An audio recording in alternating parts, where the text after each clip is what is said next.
Alright, hello. I thought I would do this live stream quickly. It is so basically, if you've been following out the shit with Fallout 76, you know it's fucked. And they just recently announced a subscription feature because they're power hungry, well, money hungry cunts, as you expect. But the dumbasses didn't buy the domain name for Fallout First. So as you can see here, I'll just switch over. It's just Fallout First as a word. If you know how to spell Fallout, you know how to spell first.com. And this is the beauty thing you get. So Fallout first member fucked. Private worlds, scrap boxes, and more coming to Fallout 76 with the Fallout Fuck You First. And as you see, ever since Fallout 76 launched, we have consistently done nothing to improve or evolve the experience based on your shitty feedback. That's why we're excited to launch Fallout Fuck You First, a premium ass-pounding membership that offers something dumbass players have been asking for since the launch. Private worlds for you to select idiot friends. So we decided to put it back behind a paywall because Bethesda, I don't know what's wrong with Bethesda lately. In addition to this huge feature, Fallout Fuck You First will also include a host of pointless items and cult bonuses, all of which you can find on my foreskin. Fuck off. And the best part, Fallout Fuck You is available to screw you right now. What's included behind the Fallout Fuck You First paywall? And I think this is actually just cut off from the actual thing. I don't think it's sarcastic. Private worlds, Pirate and Private World exclusive for you and up to 7 friends. Scrap boxes, unlimited storage. Yeah, because they can't have that in the base game, of course. Survival tent, blah blah. Atoms, get some of the stupid in-game currency. Ranger outfit. Probably the coolest outfit in Fallout. Like, let's be real here. It looks fucking sick. And a bunch of new and unique icons. Obviously, the big thing that they've been advertising is the private worlds, and I guess the scrap box. I don't know why they didn't have that in the game, because everybody was complaining that it's a game about finding shit to build shit out of, and you have a limited storage capacity. It's just mind-boggling. Fucking dumbasses. And of course, the private worlds. Like, that's how it should have been in the first place. They should have had, like, if you've ever played, like, Rust, Conan Exiles, Ark, you have, the public servers, which are run by the game company, but then you have private servers as well. And the great thing about private servers is you can have mods, and, people can customize the experience to how they want their server to be. And you can have, lots and lots of people join, so you can have a proper server. And this, it's like, oh yeah, we're finally introducing something that all survival games have, but you're limited to 8 people. What the fuck's the point? God, it's so stupid. So anyway, let's read this. Private worlds. This shitty community has been begging for the ability to play alone in private worlds since before the launch of Fallout 76. Like what a Fallout game should be. And a survival game in general, because, you always have private worlds, because some people, they either want to just play with small group friends, or as I said, they want to install mods, they want to have huge, customization for the game. Of course, Fallout 76, they decided, you know what your Fallout games are known for? Mods. Bethesda games in general is like the big thing is, open world games. They're okay experiences, not like buggy as all fuck. And they rely on modders to fix it, mods to add lots of shit, make it good. I don't play Fallout or Skyrim without at least 100 mods installed, because that's just how you do it. So they decide, fuck it, no mods. I don't know why not. They're dumbasses.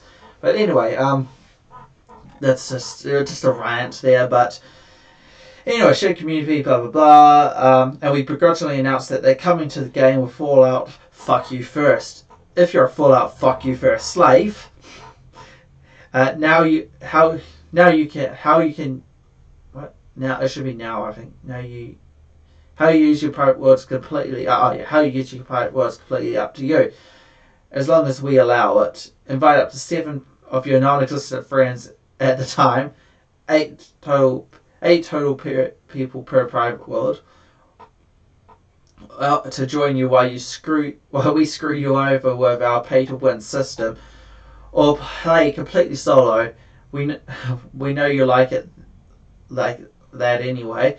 All gameplay remains the same from adventure cuckold mode. Really? And all characters entering the Fallout Fuck You First must be existing characters. Okay. Only the dumbass who brought this membership, who owns this private world, is required to be a Fallout Fuck You First slave. Head into your private world, open your social menu once, you're instantly and you're inside our buggy beta version of the game, and you start inviting your friends to kick off the house pounding.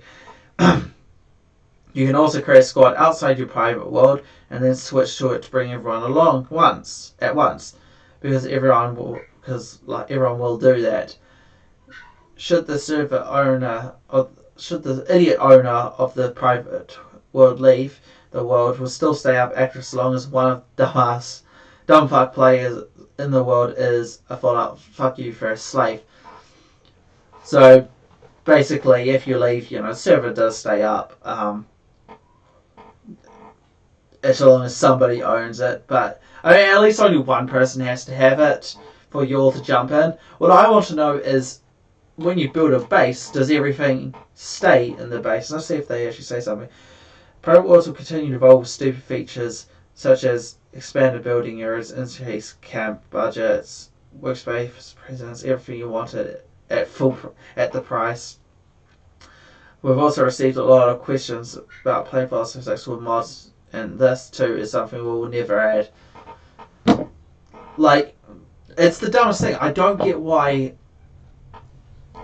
Bethesda hasn't allowed... why they never allowed mods in the first place, because the thing about Bethesda games is they're pretty much known for the mods, as I was saying before. So 165 microtransaction points to be paid to pay my bottom line, blah blah blah. You get a bunch of microtransaction points every month, because you get discounts.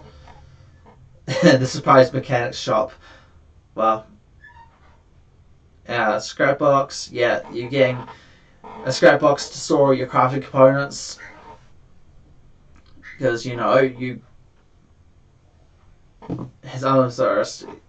it's something they said they couldn't put in the game because it would cause it to crash. Come on, Bethesda. And then they put it in anyway, so yeah, and as they say, I'm actually really starting to get pissed the more I read this shit. Yeah. The sextant. Drop the new sextant quickly after the forward operating base when you're roughing it out in the wilderness during your own adventure.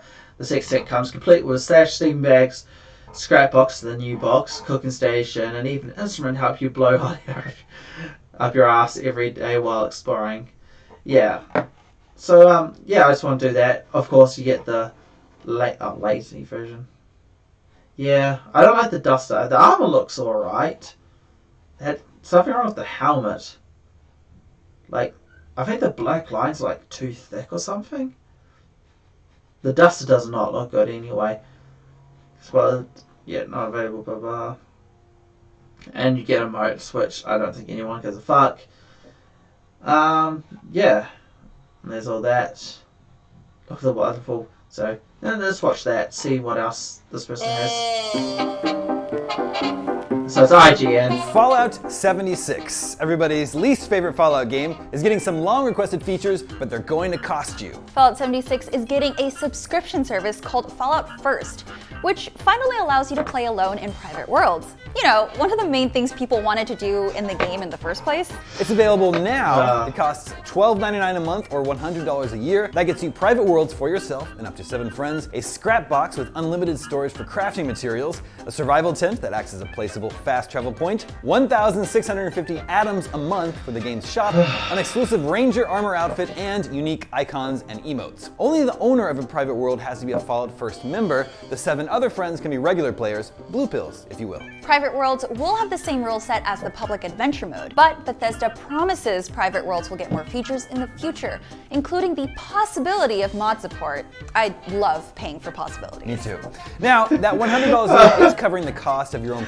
I love how sassy they are. Like, even IGN, who's, a pretty mainstream game company, normally they suck up to any company, Bethesda included, but I love how they're just shitting on them. Sure. But some of these features, private worlds, solo play, and mods in particular, have been requested by fans since before the launch of the game. And now, Bethesda wants fans to pay for them.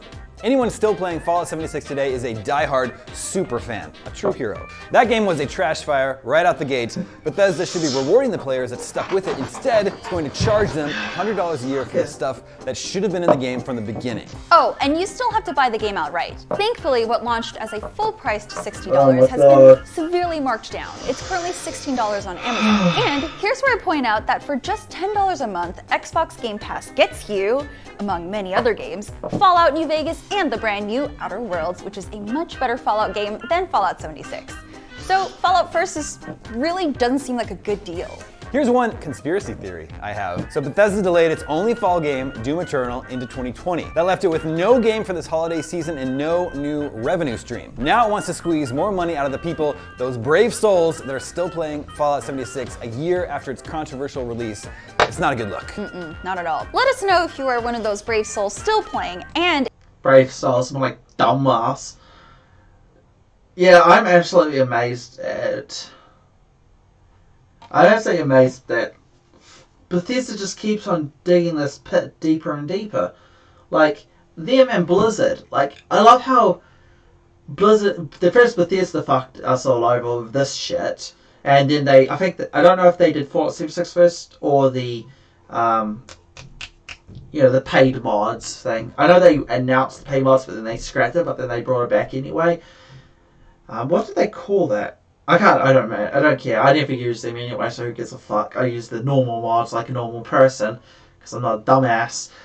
But, like, it's amazing, because Bethesda used to be pretty much, like, Bethesda and Blizzard used to be pretty much, like, industry darlings, like, Bethesda could do no wrong, even when they, like, did constantly, like, dumb down games. So, like, obviously, like, Oblivion compared to Morrowind is much more dumbed down, and Morrowind's much more dumbed down when compared to Daggerfall, and Skyrim's even more dumbed down than Oblivion. The only thing I liked is the perk system. I thought the perks was a good addition, but I would like to have the base stats that they had in the other ones, like, willpower, intelligence, strength, agility, all the base stats, and then your life and stuff was all derived from that, your spell power and blah blah blah. Just because that's more of a traditional RPG experience. So I would have liked that in Fallout 5, but obviously that never happened. 8 years later, of course we know for now that didn't happen. I can't imagine them putting it into Fallout. Not Fallout 6.